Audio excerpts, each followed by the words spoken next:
Yakult! Yakult kayo dyan!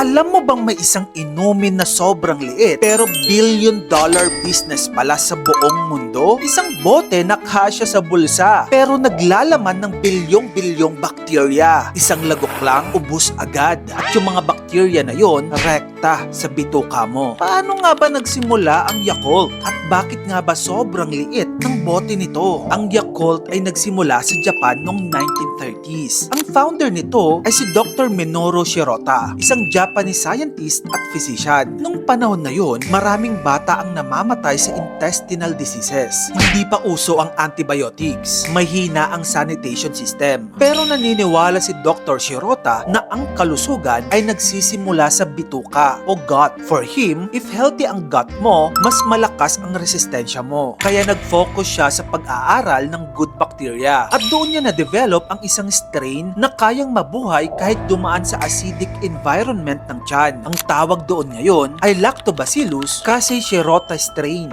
Yes, yung bakterya pinangalan mismo sa kanya. Noong 1935, ni-launch ang Yakult sa Japan. At ang goal niya, magbigay ng affordable health drink para sa ordinaryong tao. Ngayon, pag-usapan naman natin ang tanong ng bayan. Bakit nga ba sobrang liit ng bote ng Yakult? Ang sarap-sarap nito, di ba? Kung pwede lang sana tong inumin ng malakihan. Pero hindi pwede. Alam mo kung bakit? Well, una, hindi ito dahil nagtitipid sila ng plastic. Hindi rin ito para bitinin ka. May scientific reason kung bakit ganyan kaliit ang bote. Ang bawat bote ng Yakult ay may around 65 ml lang. Pero sa loob niyan, may bilyong-bilyong live bacteria. Sapat ng amount na iyon para ma-deliver ang recommended daily dose of probiotics. Hindi mo kailangan ng isang malaking baso. In fact, masyadong maraming probiotics in one sitting could cause discomfort, lalo na kung hindi sanay ang tiyan mo. So the small bottle is intentional, measured at controlled. Ang isa pa, ginawa talaga ang Yakult na isang daily drink. Parang vitamins. Isang bote kada araw, okay na. Kaya kung mapapansin mo, hindi siya ibinebenta sa malalaking litro tulad ng juice. It was designed as a functional health drink, not a thirst quencher. Pero bakit nga ba matamis? Well, kasi kailangan din ng konting sugar para maging stable at ma-preserve ang bacteria. Plus, mas madaling tanggapin ng mga bata.